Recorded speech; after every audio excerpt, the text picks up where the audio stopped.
तो चाहे आप पी से जे का रिजल्ट आप देखेंगे, उसमें लगभग 60% लड़कियों ने परचम कराया है। आप यूपी बोर्ड का रिजल्ट देखेंगे, सीबीएसई बोर्ड का रिजल्ट देखेंगे, आईसीएसई बोर्ड का रिजल्ट देखेंगे, किसी बोर्ड का रिजल्ट देखेंगे, तो क्या है, उसमें बेटियां सबसे आगे होंगी। लेकिन उनका कंपटीशन टाइम कम होने की वजह से बहुत आगे वो बढ़ नहीं पाते। तो आपको जब मौका मिला है पढ़ने का, तो इसमें अपने दम खम लगाकर, पूरी क्षमता लगाकर, पूरी एनर्जी लगाकर अपने कंपटीशन की तैयारी करें, अपनी पढ़ाई पर फोकस करें। क्योंकि जो लोग सबसे मिलते हैं वो बुद्धिजीवी तो हो सकते हैं, लेकिन एकांत आपको प्रतिभाशाली बनाता है, टैलेंटेड बनाता है, आपको सक्सेस इंसान बनाता है।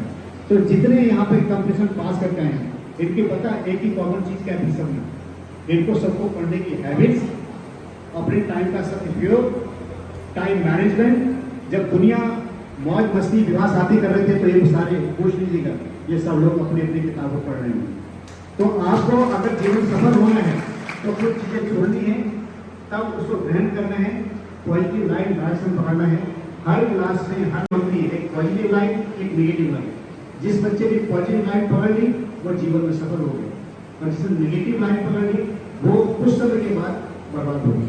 तो आपको खुद डिसाइड करना है कि आपको पॉजिटिव लाइन पकड़कर जीवन में सक्सेस होना है या नेगेटिव लाइन पकड़ के अपने आपको बर्बाद करना है। तो कौन सी लाइन पकड़ना चाहते हैं आप, बताओ मुझे। पॉजिटिव। तो आज आप शपथ लेके जाएंगे यहाँ पर, और आज के दिन एक कसम भी खा के जाएंगे कि आज से मैं एक मिनट, एक घंटा अपने जीवन के लिए उपयोगी बनाऊंगा। अम्बेडकर साहब का पता क्या चीज थी कॉमन? अम्बेडकर साहब ने अपने छात्र जीवन में अपने रोम रोम, अपने अंग, मतलब उनका कोई भी ऐसा काम नहीं था कि जो उन्होंने अपने एजुकेशन ग्रहण करने में ना लगाया। और आप चाहे तो जीवन में इतना बड़ा परिवर्तन ला सकते हैं। मैं बस एक मिनट का बता दूंगा कि एक मिनट की क्षमता क्या होती है, एक सेकंड की क्षमता क्या होती है। अगर आपने किसी ने माइकल फेल्प्स का नाम सुना है? एक माइकल फेल्प्स खिलाड़ी थे, किसने अगर सुना हो तो बताइएगा। आप लोगों ने सुना है किसी ने माइकल फेल्प्स? हाँ, एक माइकल फेल्प्स तैराक थे, जो तैराकी करते ना खिलाड़ी, कह लीजिएगा सिंपल भाषा में। जब बीजिंग में 2008 में ओलंपिक गेम हो रहे थे तो उन्होंने 8 गोल्ड मेडल जीते। और जीत के जब वो उनका मैच खत्म हुआ तो जैसे मैं मंच पे बोल रहा हूँ, ऐसे उन्होंने पत्रकार ने उनसे पूछा कि mister Phelps, today is your lucky day. पूछे कि आज मेरा लकी डे नहीं, मैं आपको कहानी बताऊं। उस मैच होने से पहले 4 साल पहले उनके हाथ का एक एक्सीडेंट हो जाता, हाथ उनका फ्रैक्चर हो जाता। डॉक्टर ने मना किया कि भाई मिस्टर फेल्प्स आप तैराकी नहीं कर सकते। उन्होंने कहा कि मैं हाथ का यूज नहीं करूंगा, मैं थाई का यूज करूंगा।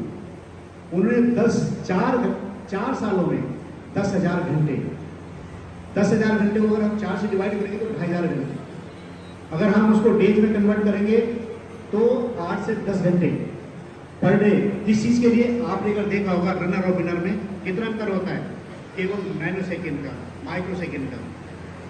उसको जीतने के लिए उसने पर डे 8 से 10 घंटे क्या किया? अपनी मंजिल पाने के लिए, अपनी टारगेट पाने के लिए लगातार मेहनत किया। अगर आप वास्तव में जीवन में सफल होना चाहते हैं तो एक एक सेकंड की वैल्यू आपको समझना। जब आप 3 घंटे परीक्षा में बैठ के वहां पे लिखेंगे ना, अगर आपने 8-10 घंटे पर डे पढ़ा होगा तो आप जो लिख के आएंगे ना एग्जाम में, आपको मार्क्स मिलेगा। और आप पूरे उत्तर प्रदेश में अपने माँ बाप का नाम रोशन करके पूरे भारतवर्ष में आपका नाम बोल सकता है। दूसरा एग्जाम्पल बताता हूँ मैं आपको, सब लोगों को यहीं पे देखिएगा। केवल 1 मिनट में आपको कितनी क्षमता होती है आपके ब्रेन में। मैं 1 मिनट का और समय लूंगा आपका।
स्टॉप।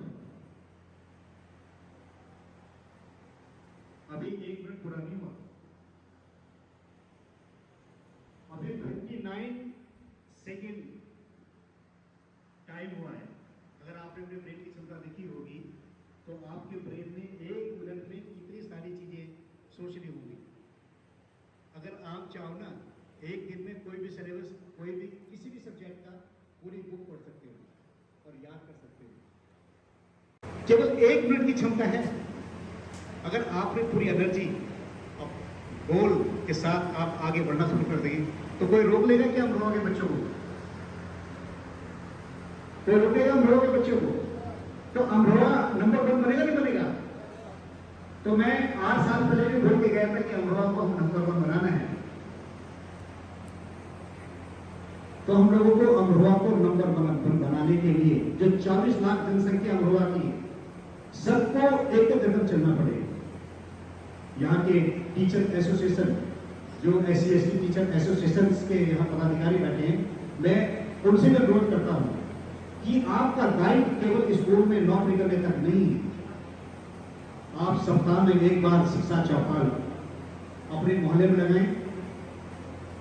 मैं जब यहाँ पे एसडीएम का आज तक मैंने कभी किसी टीचर के खिलाफ कोई एक्शन नहीं लिया। और टीचर्स की जो समस्या आई, मैं कहीं पोस्टेड रहा हूँ, टीचर्स को मैंने प्राथमिकता, उनका मान सम्मान दिया, उनके जितने काम थे उनके काम कराए। और टीचर से मैंने एक अनुरोध किया कि हम लोग इस देश को बदलने के लिए प्रतिबद्ध रहेंगे। मैं बताऊं आपको टीचर का क्या रोल हो सकता है।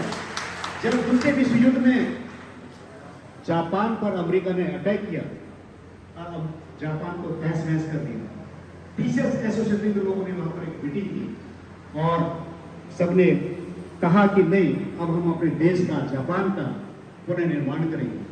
टीचर्स ने मिलकर उस देश को खड़ा कर एक महान देश के रूप में कन्वर्ट कर दिया।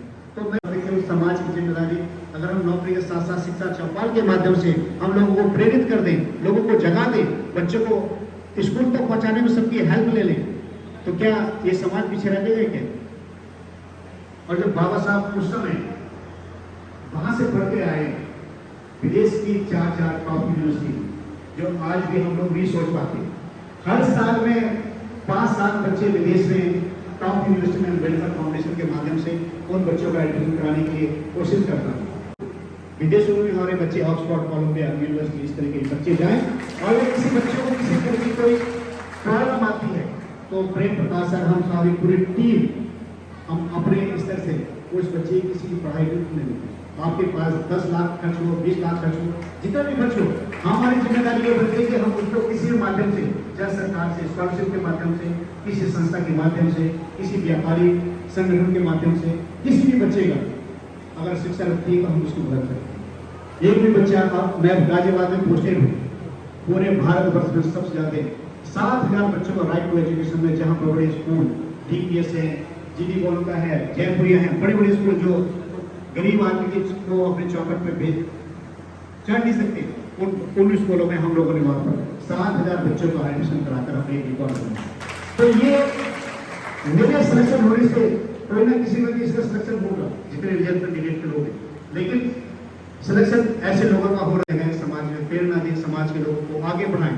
वरना सिलेक्शन किसी का, लोग जहाँ पे अपनी पोस्टिंग रहेंगे उस हिसाब से आप करें और समाज के बीच में जाकर लोगों को प्रेरित करें, और तभी समाज का उत्थान होगा, तभी बाबा साहब का जो सपना है वही पूरा होगा। मैं इसके साथ साथ एक अनुरोध और करना चाहूंगा, जितने यहाँ पे गार्जियंस बैठे, माता पिता बैठे हैं, बस थोड़ा सा अगर आप चाह लें तो अपने बच्चे को, हम तो SDB बने हैं, टीचर बने हैं, आप तो अपने बच्चे को IAS बना सकते हैं, IPS बना सकते हैं। बस सोचना आपको है। किसी भी बच्चे को आर्थिक रूप से कोई भी समस्या आती है तो हमारी पूरी टीम है। और एक चीज आप बताओ, जसवंत हमारा छोटा भाई है, ये हमारे साथ काम करता है, और उत्तर प्रदेश के किसी भी जिले में आप जाओगे तो वहां पर जितने अम्बेडकर छात्रावास हैं उनके सारे बच्चों को हमने कनेक्ट किया हुआ है। तो आप यहाँ से किसी जिले में जाएं और किसी बच्चे को परेशानी होती है तो आप उस छात्रावास में जाएंगे, सारी रुकने की व्यवस्था आपको वो कराएंगे, और जब दूसरे जिले के बच्चे जब यहाँ आते हैं तो वो व्यवस्था हम कराते हैं। तो इस मैं आपको अवगत करा दूं कि जीवन में अगर हमें आगे बढ़ना है, जीवन में अगर हमें आगे बढ़ना है तो बेटा 24 घंटे सबके पास होते हैं। वही क्लास टीचर, वही रूम, वही पंखा, वही ब्लैक बोर्ड। एक बच्चा उसी क्लास में पढ़ के टॉपर बन जाता है और एक बच्चा पास होने के लिए प्रॉब्लम फेस करता है। तो खासकर लड़कियां जितनी यहाँ बैठी हैं, लड़कियों के लिए कंपटीशन टाइप बहुत कम होता है। तो ये ग्रहण करेंगे। अब मैं बच्चों से वार्ता करता हूँ। अब मेरा काम स्टार्ट होता है।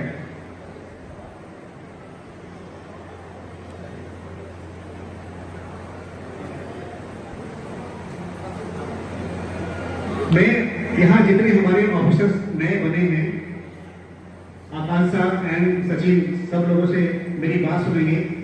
आप लोगों का क्या दायित्व है? कभी आपने देखा होगा कि आकाश में चिड़िया उड़ती देखी आप लोगों ने? अगर आप लोगों ने आकाश में चिड़िया उड़ती देखी होंगी तो क्या होता है, जब बहुत सारी चिड़िया होती है तो एक चिड़िया आगे चलती है और बाकी चिड़िया क्या होती है, पीछे होती है।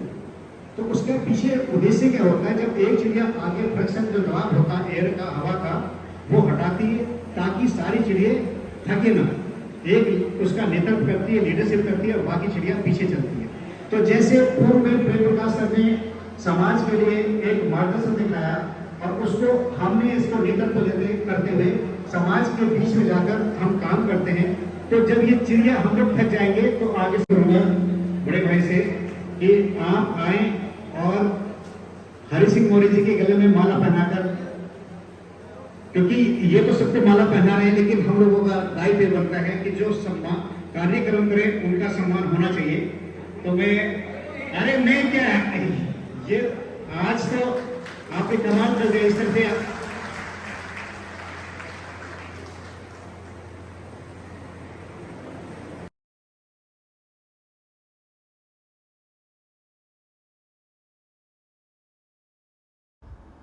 इसके बाद सभी जितने भी मंच पर आसीन विभूतियाँ थीं उनका सम्मान किया गया। जो प्रतिभाएं आई थीं उनके पेरेंट्स का सम्मान प्रेम प्रकाश द्वारा किया गया। साथ ही जितने भी वहाँ पर प्रतिभाएं उपस्थित थीं जिन्होंने हाई स्कूल, इंटरमीडिएट या सिविल सर्विसेज, प्रांतीय सिविल सेवा में विभिन्न स्थान प्राप्त किए हैं, उनको भी सम्मानित किया गया। ये देख रहे हैं, ये टॉपर हैं अपने बोर्ड की। यहाँ सभी का सम्मान किया जा रहा है। पीसीएस में इन्होंने सिलेक्शन लिया है, डिप्टी जेलर के पद पर सिलेक्शन लिया गया है और जो भी अधिकारी यहाँ पर आए हुए थे उन सभी ने छात्रों की भूरी भूरी प्रशंसा की और सभी के साथ फ़ोटो लिए और उसके साथ ही उनको प्रमाण पत्र व ट्रॉफ़ी देकर सम्मानित किया गया। ये एक बेहद ही सफल कार्यक्रम आज का रहा जिसमें मौर्य जी ने विशेष योगदान दिया। इसमें जितने भी वहाँ पर लोग उपस्थित थे बहुत ही प्रबुद्ध वर्ग से आते हैं और बाबा साहब की नीतियों से, उनके जो विचार हैं उनसे प्रभावित होकर सभी बच्चों ने जिस तरीके से अपने अपने क्षेत्रों में एक्सेल किया है और ये बोर्ड में टॉप किया है, आप सभी के उत्तम स्वास्थ्य व सुंदर भविष्य की मनोकामना। धन्यवाद। जय हिंद।